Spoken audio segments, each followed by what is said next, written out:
permaneça conosco em nome de Jesus. Amém. João, no capítulo 4, no verso 46 em diante, diz o seguinte: Jesus foi outra vez a Caná da Galileia, onde tinha transformado água em vinho. E havia ali um oficial do rei, cujo filho estava doente em Cafarnaum. Quando ouviu dizer que Jesus tinha vindo da Judeia para a Galileia, foi até ele e pediu-lhe que fosse curar seu filho que estava morrendo. Então Jesus lhe disse: se vocês não virem sinais e prodígio, de modo nenhum crerão. O oficial pediu mais uma vez: Senhor, venha antes que meu filho morra. Jesus respondeu: vá, o seu filho vive. O homem creu na palavra de Jesus e partiu. Quando já estava a caminho, os seus servos vieram ao encontro dele, anunciando-lhe que seu filho estava vivo. Então perguntou a que horas o seu filho havia se sentido melhor, e informaram: ontem, a 13h, em algumas versões à 7h, e a febre o deixou. Com isso, o pai reconheceu que aquela era precisamente a hora que Jesus tinha dito a ele: o seu filho vive. E ele e toda a sua casa creram. Este foi o segundo sinal que Jesus fez depois de ir da Judeia para a Galileia. Bom, o contexto é simples. Jesus estava na Judeia, ele foi expulso da sinagoga e praticamente expulso de Nazaré. Ele então sai da Judeia, volta para a Galileia. Ele volta a essa cidade em Caná, e ali acontece essa história que nós lemos aqui. Um homem, um oficial do rei, vive uma situação muito difícil, porque o filho dele está morrendo. Quando um filho está morrendo, muitas coisas acontecem dentro do coração de um pai ou de uma mãe, muitas coisas. Esperança, angústia, medo, resiliência, capacidade de superação. E como aquele homem era um oficial do rei, ele tinha muitos recursos à sua disposição. Ele não era apenas mais um soldado, não era apenas mais um cidadão romano, ele era um oficial do rei. E eu imagino que ele tenha feito todo o possível dentro da parca medicina da época. Ele fez o que pôde para tentar salvar o filho, com os recursos, com a influência que tinha. Mas chegou uma hora que ele percebeu que o filho dele a cada dia morria. O princípio ativo de vida parecia sair do menino a cada dia, e o desespero foi tomando conta desse pai, e ele não sabia o que fazer. E quando a gente não sabe o que fazer, a gente pode fazer coisas erradas. Esse homem estava desesperado, não sabia o que fazer, e ele ouviu falar de um curandeiro, um tal de Jesus, que fora criado numa cidade sem expressão, de um povo oprimido pelos romanos, os judeus com as suas crenças. E Jesus era o curandeiro da hora, o curandeiro do momento, o profeta da hora, o profeta do momento. Havia uma teologia clara dentro do povo de Israel, de que o profeta detinha o poder de Deus para curar, para expulsar demônios. Essa teologia ela se desenvolveu muito no período de Elias e de Eliseu, onde o profeta ele precisava estar diante da pessoa, precisava tocar o doente, tocar o endemoniado, ou pronunciar algumas palavras com um poder sobrenatural, e a partir desse momento o milagre acontecia. Essa era a teologia da hora, a teologia do momento. Jesus era o profeta da hora, como nós no Brasil vivemos também de moda e de momento, na nossa caminhada espiritual. Nós temos os profetas da hora, os profetas do momento, os ministérios que estão em voga, e parece que as multidões correm atrás desses ministérios. Então, se o momento é de stand-up, então as multidões correm atrás do humor dentro do evangelho. Se o momento é de usar a expressão do eterno para se referir a Deus. Então nós vamos e começamos a assinar que fique com o eterno, porque nós seguimos as modas espirituais, as tendências, os ministérios, e dentro do evangeliquez brasileiro, nós temos algumas palavras que são cunhadas e que nós vamos absorvendo, como por exemplo, as pessoas dizem por aí: eu recebo, eu determino, eu repreendo, como se em nós eu amarro, como se em nós existisse um poder sobrenatural quando falamos. A nossa teologia, que se arrasta por esses 2000 anos, ela vai se fragmentando, vai se diluindo, vai se misturando, recebendo influências fora do cristianismo, e nós acreditamos, ou alguns de nós acreditam, que realmente há poder quando falamos, influenciados pelo positivismo mental. Acreditamos que há poder quando pronunciamos alguma coisa. Eu me lembro de ir fazer uma visita, e a pessoa comprou uma linda casa, e ela, depois que eu estava na casa dela, disse assim: pastor, eu quero que o senhor ore em cada cômodo da casa. E eu fiquei pensando, como deve ser a oração do lavabo, da despensa talvez seja mais fácil, porque você não é só uma oração, é em cada lugar, é em cada momento. Eu quero deixar uma coisa clara para você: se eu pegar o meu filho desde muito cedo e criá-lo nesse sistema, dizendo assim: Gabriel, você não presta, Gabriel, você não vale nada, Gabriel, você perdeu, eu tinha certeza que você ia perder, você foi mal na prova, não tenho dúvida que você foi mal na prova, não tinha a menor esperança que você fosse melhor na prova. Gabriel, você tirou nota boa, com certeza você colou. Gabriel, você venceu, mas jogaram pior. Perdeu porque você não sabe fazer o que precisa ser feito dentro de campo. Se eu tratar o meu filho dessa maneira, é claro que ele crescerá e irá se desenvolver com problemas de autoafirmação, de autoestima, e ele pode desenvolver muitos problemas psíquicos. Se eu educar meu filho de outra maneira, dizendo assim: Gabriel, você é um campeão, Gabriel, você é um presente de Deus para mim, Gabriel, eu tenho uma alegria, uma honra para mim ser seu pai, você perdeu dessa vez, mas eu tenho certeza que você vai conseguir da próxima vez, você jogou bem, olha, parabéns porque você fez isso de maneira correta, muito bem pela sua nota, parabéns, o seu pai está orgulhoso de você. É claro que ele vai se desenvolver melhor, porém isso nada tem de sobrenatural.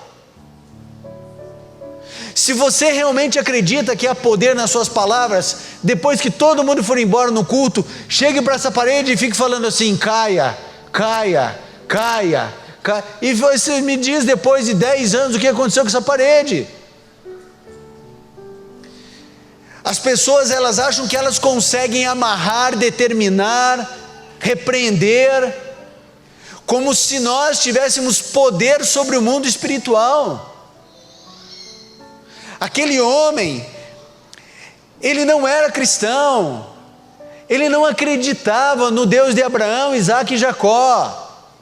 Aquele homem era pagão, ele não acreditava em Jesus como Messias, ele nem conhecia a história do Messias, ele não queria ter relacionamento com Jesus. A única coisa que ele queria era acessar um poder espiritual, um poder sobrenatural, porque o filho dele estava morrendo, e quando um filho está morrendo, você faz qualquer coisa. É como se você tentasse todas as alternativas médicas. Você é uma pessoa estudada, racional, você acredita na medicina convencional, e você fez tudo possível, nada resolveu, e você ouve dizer que tem uma mulher lá em Maués, no interior do Amazonas, que faz uma garrafada, e você não acredita em garrafada, mas é o teu filho que está morrendo, e chega uma hora que você diz assim: eu vou para Maués, e toda a tua família diz: mas você está louco, não faça isso, teu filho está morrendo, pode ser que teu filho morra quando você estiver lá, mas você está em desespero, e você vai para Maués e traz 6 garrafas PET de 2 litros cada, porque é a tua única esperança. Aquele homem, ele não foi atrás de Deus, do Deus de Israel, ele não foi atrás do Messias, ele foi atrás da cura para o filho dele. Aquele homem estava em Cafarnaum e para Caná da Galileia, aproximadamente 25 quilômetros. Você pode imaginar que aquele homem deve ter pego a melhor montaria à disposição dele, talvez um daqueles cavalos que corriam nas corridas de biga. E aquele homem fez ali em 1h20, 1h30, talvez 1h15, correndo desesperadamente, sem parar para ir no banheiro, sem parar para tomar água. Você pode imaginar que ele chegou ao pó, literalmente, só poeira. E ele entra em Caná da Galileia desesperado, tentando achar um homem que ele ouviu dizer que falava, tocava, e o leproso ficava curado, e o coxo andava, e transformou água em vinho, e os boatos de Cristo se espalhavam. Ele não quis saber o que Herodes iria dizer, que havia mandado decapitar o primo desse homem. Não estava em pauta na mente dele se aquilo seria bom para a sua carreira ou não. Ele está desesperado e vai atrás do curandeiro Jesus. Ele tem a teologia errada, ele tem a visão errada, ele tem a crença errada, mas esse homem vai ao lugar certo. Ele vai a Cristo. E quando esse homem chega em função da teologia, ele diz assim: Senhor, venha antes que meu filho morra. Você sabe o que passava na mente desse oficial do rei? Ele pensava assim: eu vou chegar, eu não sou um qualquer um, eu sou um líder, eu tenho argumentos, eu tenho dinheiro, eu tenho poder. Esse homem, ele faz parte de uma nação que minha nação escraviza, e ele vai me obedecer. Quando ele chama Jesus de Senhor, é só pro forma e de respeito. Esse homem está desesperado, sabe-se lá de que jeito esbaforido esse homem chega, e na mente dele, ele diz assim: venha comigo. Ou seja, na cabeça dele, Jesus ia subir na garupa do cavalo, e eles iam, mais 1h30, a todo vapor. E ele estava dizendo nessa frase, quando ele declara: Senhor, venha antes que meu filho morra. Aqui há 3 ideias muito claras. Ele está dizendo: contra o Senhor, Jesus de Nazaré, contra o Senhor existe o problema da distância. Nós estamos a 30 quilômetros, 25 quilômetros de distância. Contra o Senhor existe o tempo. Nós precisamos correr, e para que as coisas aconteçam é 1h e 1h30 a gente vai chegar. E contra o Senhor está a gravidade do problema do meu filho, antes que meu filho morra. Contra o Senhor está a distância, contra o Senhor está o tempo, contra o Senhor está a gravidade do problema. Esse homem não tinha a menor ideia de com quem ele estava falando.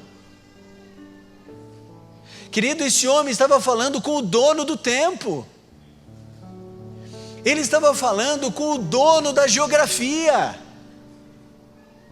Ele estava falando com o homem que estabeleceu em si a onipresença e se reduziu a não estar naquele momento dessa forma. Mas Jesus conhecia cada coração, cada pensamento.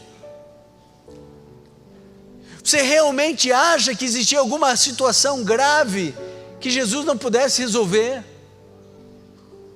Aquele homem não tinha ideia de com quem ele estava falando.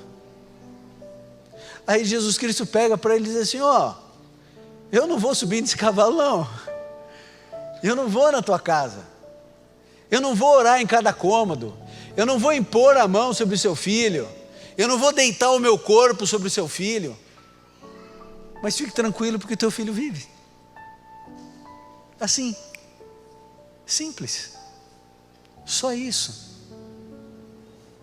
A gente acha que Jesus é assim, né? Quando vai ressuscitar a menina, Jesus fala assim: Talita. Porque a gente quer a pirotecnia, né? A gente acha que Talita. E aí tem um tremor de terra, né? E as pessoas na casa fazem: oh, o que é isso? Jesus disse assim: levanta, menina.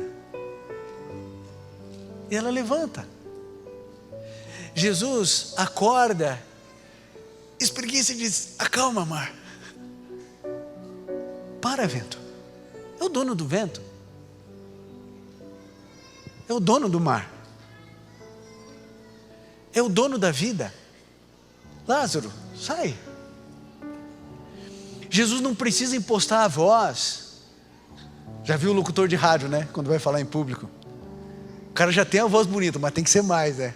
Aí ele fala: oi, bom dia a todos. Eu nem impostando. Se eu dependesse de impostar a voz, eu estava passando fome. Jesus disse para aquele homem: teu filho vive. E sabem o que aconteceu aqui? Vocês sabem o que aconteceu aqui? A Bíblia diz que esse homem creu. E a partir de agora, nesse momento do sermão, se você permitir, a sua mente vai abrir como a minha abriu.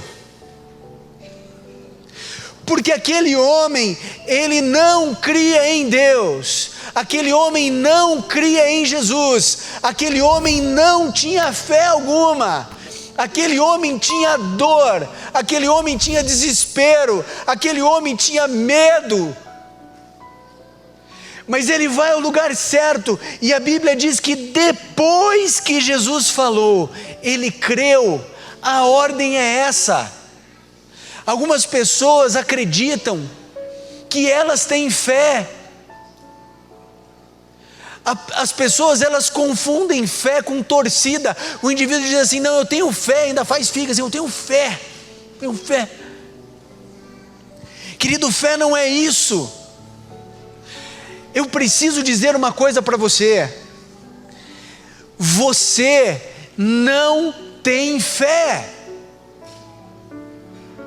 Nenhum de nós tem fé. Vocês entendem por que Jesus Cristo disse: se vocês tivessem fé do tamanho de um grão de mostarda, vocês mudariam a topografia do mundo.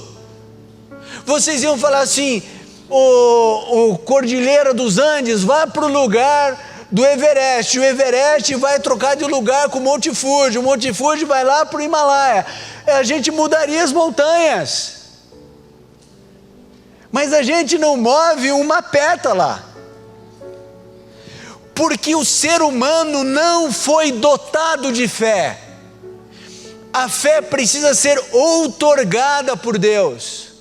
Ela precisa ser dada por Deus. É um presente. Veja, a Bíblia diz assim: que a fé vem pelo ouvir. E ouvir o quê? A palavra de Cristo. Aquele homem só creu depois que ele ouviu a palavra de Cristo: o teu filho vive. Para que você possa ter fé, Cristo precisa dizer: eu vou colocar a fé em você, porque nós não cremos.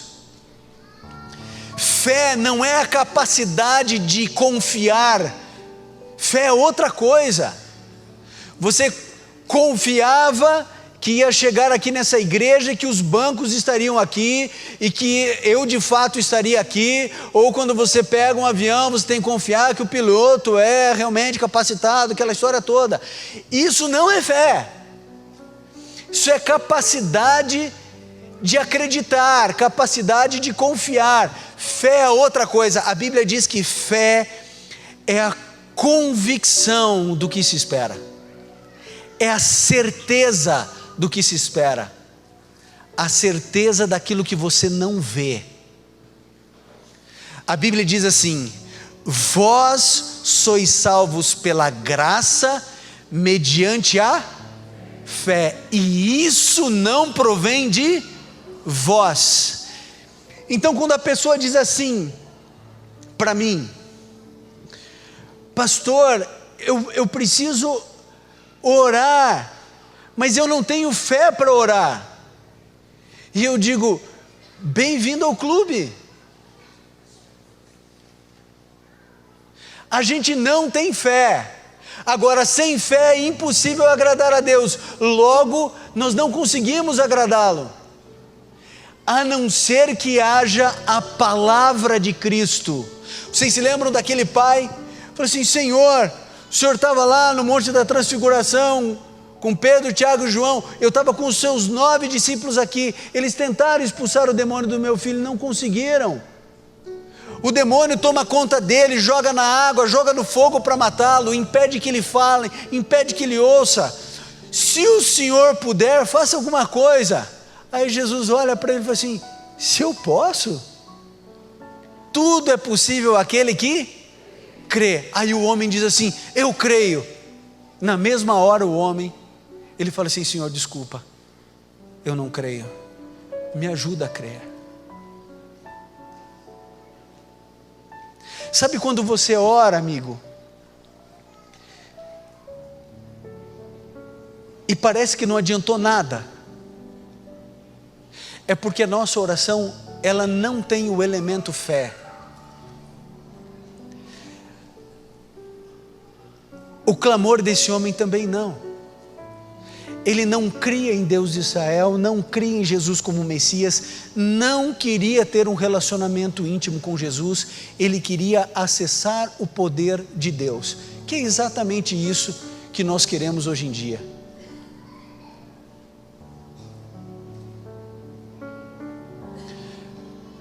O nosso cristianismo se reduziu às nossas tentativas de solucionar as nossas lutas através de um poder sobrenatural. É mais ou menos assim. Pense o diálogo de um cristão de qualquer denominação falando com Deus: Senhor, eu estou passando um problema, uma dificuldade, uma luta, uma angústia, e eu não consigo resolver. E eu não consigo resolver, e porque eu não consigo resolver, é que eu estou lhe incomodando. Porque se eu tivesse o poder que o Senhor tem, de forma alguma, eu lhe incomodaria. Mas porque eu não consigo resolver o meu problema, então eu estou lhe incomodando. É a oração do cristão pela casa própria. Vocês já viram como é? Senhor, por favor, o Senhor sabe que eu tenho um sonho. Uma casinha. Não estou pedindo uma mansão, né? Porque a gente é humilde. Não estou pedindo uma mansão, eu só peço uma casa. Se fosse naquele bairro, seria perfeito. Senhor, eu achei a casa. Você já tem a solução para Deus, né? Eu já achei a casa.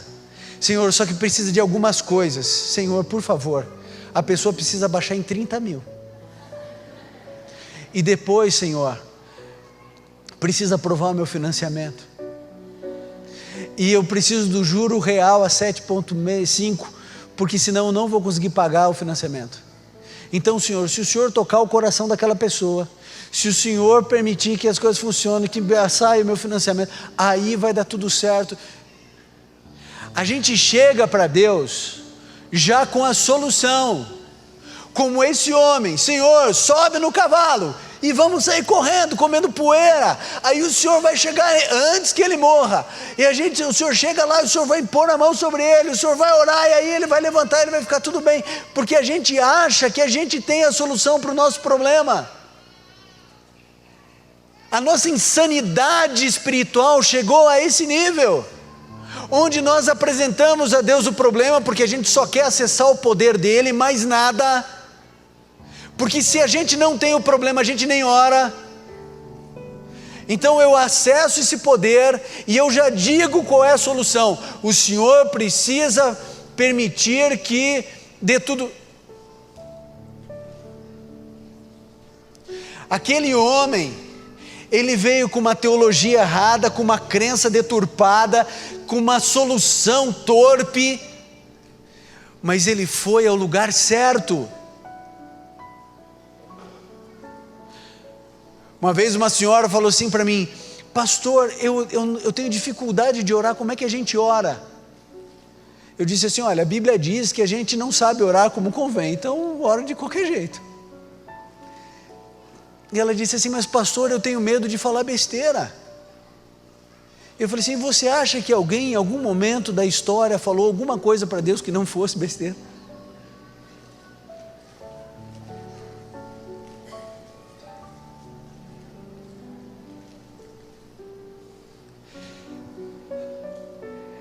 Esse homem foi ao lugar certo, Jesus falou, e depois que Jesus falou, esse homem creu, porque foi outorgado, foi dado a ele a fé, e a fé fez com que ele entrasse no descanso, porque há poder na palavra do Cristo vivo. Quando Cristo fala, amigo, não existem problemas no mundo, nem no seu coração, nem na sua mente. O dia em que Jesus Cristo falar para você assim: tchau, depressão, acabou Rivotril, pode fechar a fábrica. Eu conheci um homem chamado Jefferson Turbay Braga, foi meu professor de língua portuguesa. O pouco que eu sei de português eu aprendi com esse homem.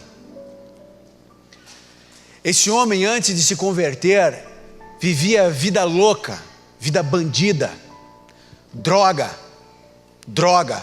todo tipo. Um dia fizeram um convite para ele para uma festa numa outra cidade, onde era proibido bebida, proibido cigarro, proibido comida, só droga.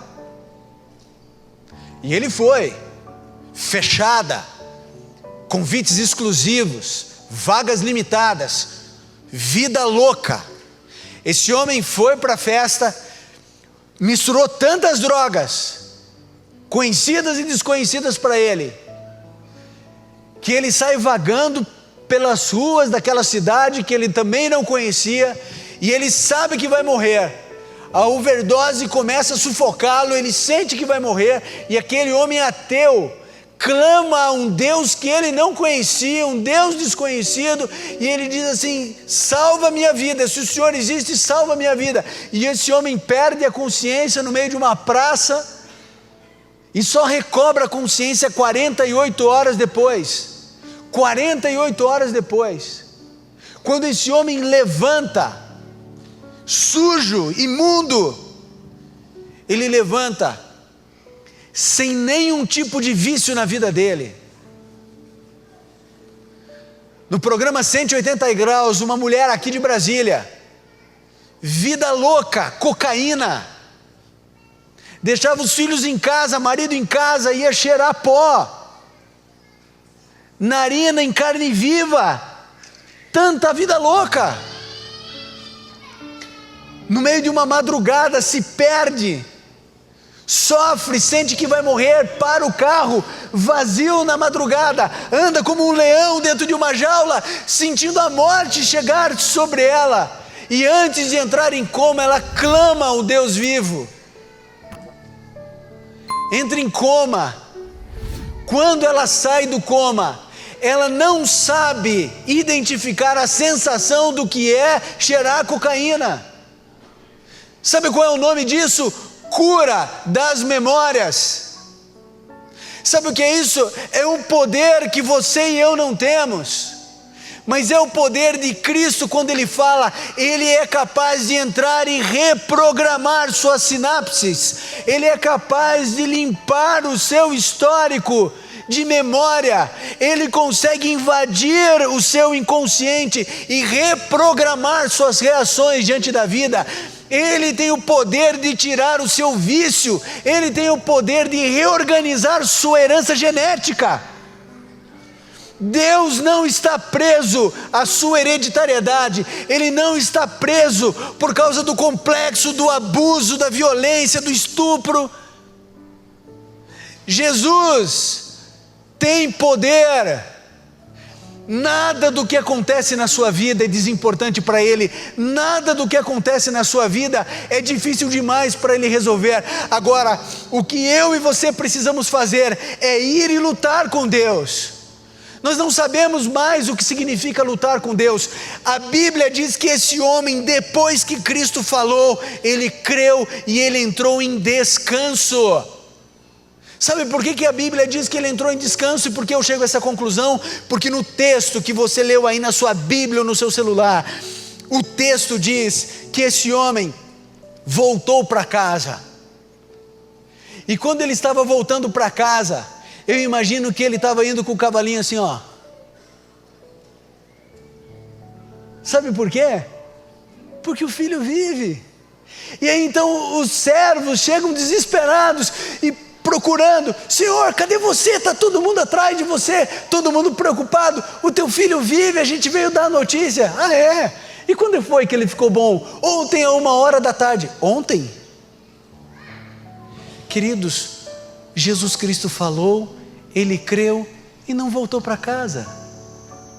Ele não falou assim: ah, meu filho vive, então subo no cavalo, vou lá dar um abraço no meu filho. Não, ele ficou em Caná, talvez resolvendo um problema, uma situação ou outra, dormiu em Caná, ele descansou.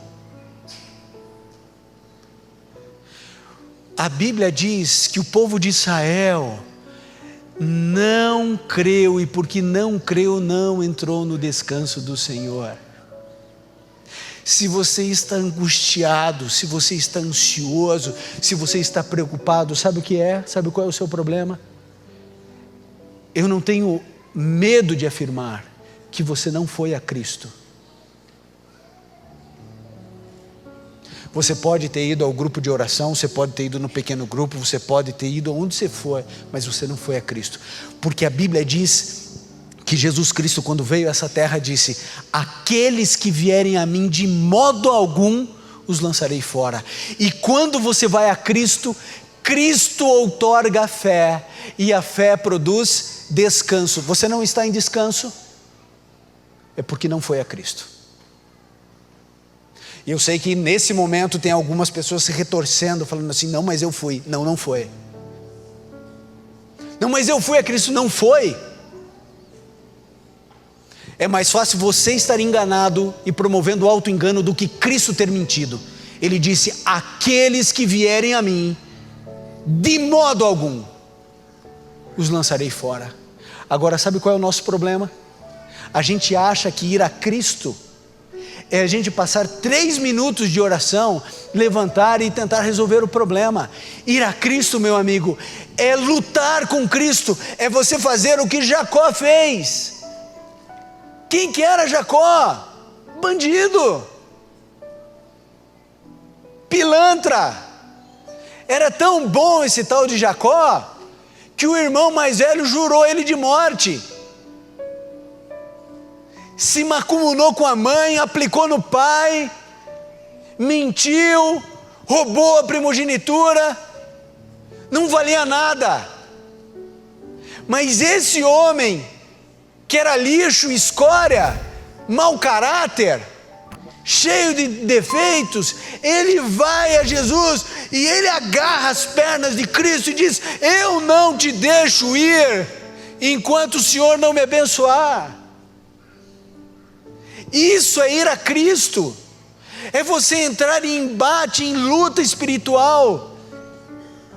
Esse homem vai clamando a Jesus, esse homem rompe o tempo, rompe a distância, apresenta a sua dor, a sua angústia. Ele tem a teologia errada, a crença errada, a solução errada, mas ele vai ao lugar certo. Vá a Jesus. O seu casamento está acabando, você tem que ir para quem? É a Jesus. Eu vou aconselhar o casal: não, a gente já fez terapia, tipo, que podia fazer eu fiz. Raio! Vá a Cristo. Vá a Cristo. A Cristo. Quando eu estava no 2º ano de teologia, talvez você não saiba dessa história, Mas eu cheguei para o curso de teologia, queridos. Sabe como eu cheguei lá? Cabelo comprido, calça rasgada, 17 anos com cara de 13, 1 ano e meio de batizado. Quando o indivíduo falou para eu abrir a Bíblia em Abacuque, eu achei que era pegadinha, não sabia que existia isso na Bíblia. Foi no 2º ano de teologia que eu fui descobrir a história de Gideão, nunca tinha ouvido falar. Não sabia quem era Débora, não sabia nada. Nunca tinha participado de uma comissão de igreja, nunca tinha sido líder de igreja nenhuma, não sabia nada de Bíblia, nada de história da Bíblia. Nunca quis fazer teologia, nunca foi meu sonho, nunca foi meu plano, nunca desejei, nunca sonhei. Eu fui fazer teologia porque Deus me pegou assim e falou assim: vai. Eu falei: eu vou. E eu fui. No 2º ano de teologia eu queria abandonar tudo, porque eu olhava para o indivíduo e falava assim: cara, esse cara é muito inteligente, vai ser um pastorzão. Eu olhava para o outro e falava assim: como esse cara é consagrado, esse cara ora de manhã, ora à tarde, ora à noite, eu nem orar sei. Aí eu olhava o outro, o cara tirava nota, o outro fazia, o outro pregava muito, o outro cantava, aí tinha, o outro sabia reger, eu não sabia bolhufa de coisa nenhuma. E eu falava assim: Senhor, o que eu estou fazendo aqui? E no 2º ano de teologia eu queria ir embora daquele lugar. Engenheiro Coelho, no meio da fazenda, eu sou um menino urbano, pinava pipa no ventilador, eu no meio do mato.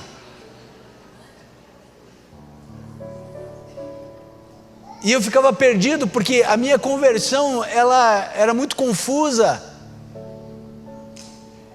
E eu tinha já quase decidindo ir embora, estava muito angustiado. Eu peguei uma cadeira de plástico, uma Bíblia e um inário, e eu saí às 7 horas da manhã, 2 quilômetros dentro da fazenda, porque eu precisava de um lugar sozinho, porque eu ia precisar gritar. E eu tinha vergonha que as pessoas me vissem gritando, né? E eu fui para o meio da fazenda, e ali eu chorei, e ali eu li a Bíblia, ali eu gritei, ali eu coloquei meu rosto no chão, e eu tornei a chorar, eu tornei a ler a Bíblia, e eu tornei a chorar. E ali foi o meu Val do Jaboque. E vocês sabem que horas eu saí do meio daquele nada? Às 11 horas da noite. E sabem por que eu não saí às 10? E sabem por que eu não saí à meia-noite? Porque foi às 11 horas da noite que Jesus falou comigo, me deu a fé, e eu entrei em descanso. Aí você não sai correndo de volta para ver se o teu filho está ali, vivo.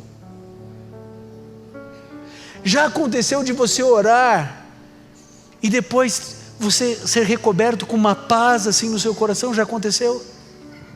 É porque Jesus te deu a fé, e a fé gera o descanso. O que você precisa lembrar é que Jesus Cristo disse: você tem que vir a mim para ter o descanso. Venham a mim todos os que estão cansados e sobrecarregados, eu vou aliviar a dor de vocês. Eu encerro a mensagem de hoje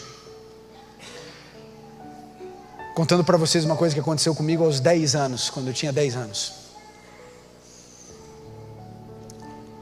Eu sempre fui uma criança muito agitada, daquelas que dormem com a cabeça aqui e viram a noite inteira para lá, para cá, para cima, para baixo. E aquela noite era uma noite comum, eu continuava me virando para cima e para baixo. E a minha mãe não sabia, mas eu estava convulsionando. Mas como eu sempre me mexi muito, ela nem deu bola para aquilo. E eu fiquei convulsionando 10 minutos, 15, 20, meia hora, 40 minutos, 50 minutos, uma hora e tanto.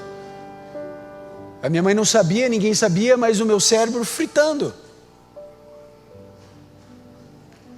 Quando a minha mãe consegue detectar o Espírito Santo, ela pensa: esse menino está mexendo de muito, muito. Ela não pensou menino, ela falou na cabeça dela piá, porque a gente é de Curitiba. Esse piá está mexendo muito. Quando foi ver, liga para o médico. No prédio que a gente morava tinha um médico amigo nosso, ele saiu correndo, já ligou a ambulância, aquele negócio todo. Eu já vou em coma direto, né? Já entro para UTI. E naquela época, eu digo naquela época porque ele é falecido, eu tinha um tio muito rico, bem rico mesmo, e ele gostava muito de mim.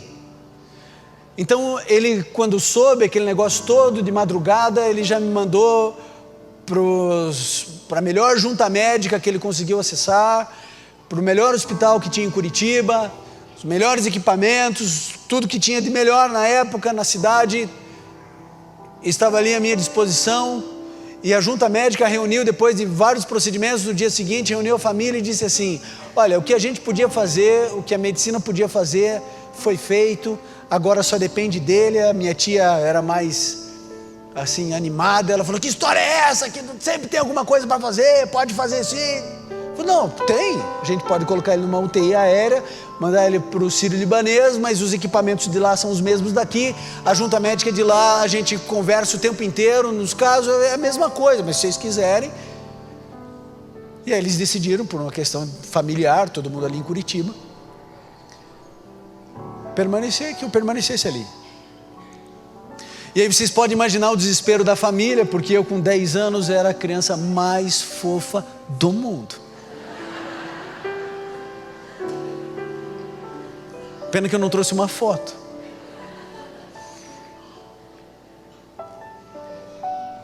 E todo mundo naquela angústia, e a minha mãe pediu para todo mundo sair do quarto.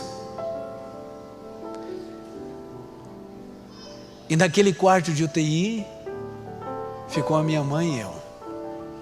Eu completamente inconsciente. E a minha mãe se ajoelhou do lado da cama e começou a orar. Vocês sabem quando a minha mãe levantou dali? Quando ela entrou em descanso. Não foi quando eu me levantei. Quando ela entrou em descanso. A minha mãe saiu dali, a família desesperada. Mas se você estivesse vivendo essa situação, você ia encontrar uma mulher de 1,60 m em paz. A família em desespero, e ela na sua mais perfeita serenidade e equilíbrio. Porque há poder na palavra de Cristo. E quando Ele abre a boca e Ele fala, Ele fecha a porta e ninguém abre, e quando Ele abre, ninguém fecha. E apesar dos dias estarem correndo, um após o outro, e a família em desespero, e os médicos sem resposta, dizendo: não tenho o que fazer, não tenho o que fazer, não tenho o que fazer, a minha mãe permaneceu calma. Até que depois de 5 dias, eu abri os olhos, olhei para o lado e falei: mãe,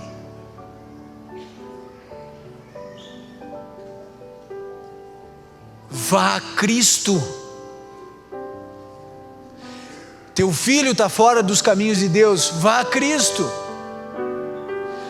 Você descobriu que alguém que você muito ama tem câncer, vá a Cristo.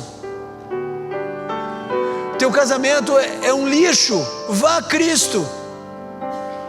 Você perdeu o relacionamento com o seu neto, com a sua neta, vá a Cristo. Seu filho não fala com você, seus filhos estão brigados, há anos não se falam, vá a Cristo. Você perdeu alguém que você muito ama, a depressão tem destruído você, vá a Cristo. É a Cristo que você tem que ir. Não é igreja, não é pequeno grupo, não é corrente de oração, não é jejum. Não vá a Deus apresentando a solução dos seus problemas, não vá a Deus com a sua teologia torpe, deturpada, errada, equivocada. Vá a Cristo apenas com a tua dor, porque nada pode ser mais sagrado para Deus do que a tua dor. Nada é mais sagrado do que as tuas lágrimas. O que você tem que apresentar para Ele é a tua lágrima, a tua dor, a tua angústia. E aí você agarra nas pernas de Cristo e diz: eu não saio daqui enquanto o Senhor não me abençoar. Uma migalha que caia da tua mesa vai salvar a minha família. Eu não sei qual é o teu problema, a tua angústia, eu sei as minhas. Eu não sei qual é o teu vício, a tua luta, a tua dor. Mas só existe um lugar de libertação no universo. Esse lugar é em Cristo. Em Cristo. E somente a Cristo. Eu preciso encerrar o sermão. Queria passar mais 1 hora aqui. Mas eu preciso encerrar. E eu não posso ir embora da Igreja Central de Brasília, que sempre me acolheu com tanto amor, sem fazer um apelo aqui nessa manhã. E o meu apelo, como sempre, é simples, claro e transparente. Será que existe alguém aqui que ainda não entendeu, mas hoje compreendeu, que você vai a Cristo obedecendo? Querido, foi o Senhor Jesus, o seu Redentor, o meu Redentor, que disse: você precisa passar pela experiência do batismo. Porque o batismo, amigo, é a destruição de quem é você, e nada pode ser melhor do que isso. A morte do eu. Entenda o que eu vou dizer para você agora. Um ateu, ele não precisa de Cristo para ser um pai melhor. Ele lê 3, 4 livros, ele pode ser um pai mais presente, mais atuante, mais amoroso, mais dedicado. Um ateu não precisa de Jesus para ser um bom marido. Ele pode fazer terapia, ele pode ler livros, ele pode assistir palestras, e ele pode redescobrir a paixão que um dia uniu, e ele pode ser um marido melhor. Um ateu, ele não precisa de Jesus para ser um profissional melhor. Ele faz MBA, ele faz curso de liderança, e ele pode ser melhor. O cristianismo não é isso, amigo. O cristianismo não é a melhoria daquilo que é ruim. Vocês querem ver a melhoria do ruim?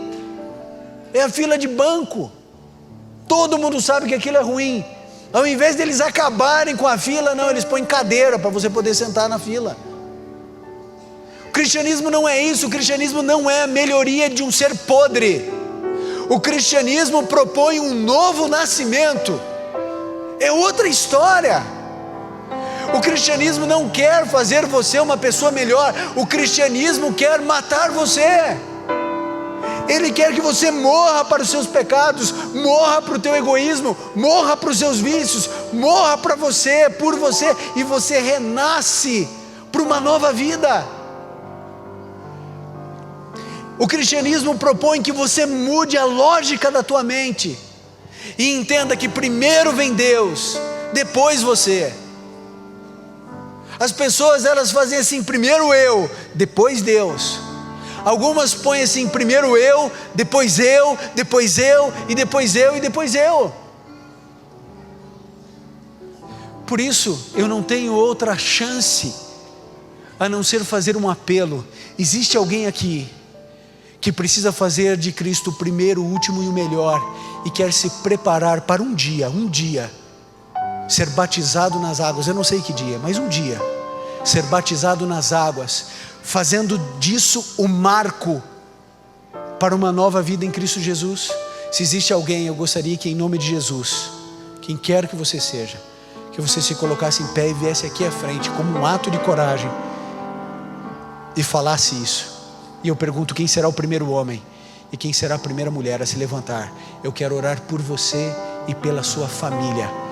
Quem será o primeiro homem e quem será a primeira mulher a se levantar e falar: eu quero me preparar para um dia tomar a decisão mais linda e importante da minha vida? Que Deus abençoe o Senhor. Parabéns. Você pode dar uma salva de palmas? Parabéns. Quem mais precisa tomar essa decisão? Venha, eu quero orar por você. Pode vir.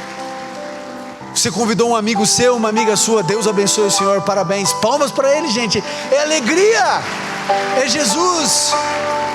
Deus abençoe o Senhor. Parabéns, parabéns, amigo. Parabéns. Que bom que veio. Venha, onde está você? Venha, você convidou um amigo seu. Dê a mão a ele, dê a mão a ela e diga: eu vou contigo. Venha, parabéns. Que bom que veio. Parabéns. Que bom que estão aqui. Parabéns. Parabéns. Parabéns. Quem mais precisa tomar essa decisão? Esse é o seu momento, essa é a sua hora. Você precisa tomar essa decisão. Em nome de Jesus, levante-se. Eu sei que há mais pessoas que precisam tomar essa decisão aqui. Essa é a sua hora, esse é o seu momento com Cristo. Venha, onde está você? Venha. Eu sei que existem aqui alguns irmãos meus evangélicos que já são batizados. Deus abençoe você. Parabéns. Eu sei que existem irmãos meus aqui evangélicos que já foram batizados. Você já é convertido. Você ama Jesus. Você tem um relacionamento lindo com Ele. Mas você tem ouvido as minhas mensagens na internet. Parabéns. Parabéns. Vocês têm ouvido minha mensagem na internet, você tem assistido a Novo Tempo, e você sente no seu coração que o Espírito de Deus tem convidado você para mudar de igreja. Você não precisa de um novo batismo, você já é batizado nas águas, mas você sente que precisa de uma mudança radical na sua vida, e nem sempre isso é fácil. Existe alguém aqui que precisa tomar uma decisão como essa? Eu quero orar por você, que Deus abençoe você. Palmas, por favor, gente. Parabéns. Venham. Venham, esse é o momento, que Deus abençoe. Parabéns. Quem mais precisa tomar essa decisão? Que bom que veio, amigo. Parabéns. Venha, em nome de Jesus, venha. Será que existe alguém aqui afastado dos caminhos do Senhor e precisa voltar para Jesus? Você sabe que você está longe de Cristo, você precisa voltar. Você permitiu que o Espírito de Deus falasse ao seu coração hoje.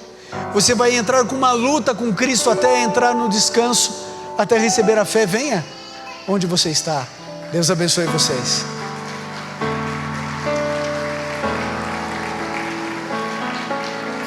Esse é o poder do Evangelho, de transformação de vidas. Quarteto Arautos do Rei irá cantar agora. Que bom que veio. Que bom que está vindo. Parabéns. Deus quer fazer tudo novo na sua vida. Ele quer zerar o cronômetro da tua história. Ele quer entrar no seu coração e reescrever sua história. Enquanto o Quarteto Arautos do Rei cantar, eu vou estar no cantinho aqui orando, para que você se levante. Se existe uma última alma, alguém sofrendo, sentado no banco, pensando, não posso, não devo, não quero, ou quero, mas não consigo, amigo, venha a Jesus do jeito que você está. Com a sua teologia errada, com a sua falta de fé, sua falta de querer, mas venha ao lugar certo. Ele vai restaurar você. Eu vou orar e vou estar orando para que você se levante, para que você tome uma decisão linda e profunda ao lado de Jesus.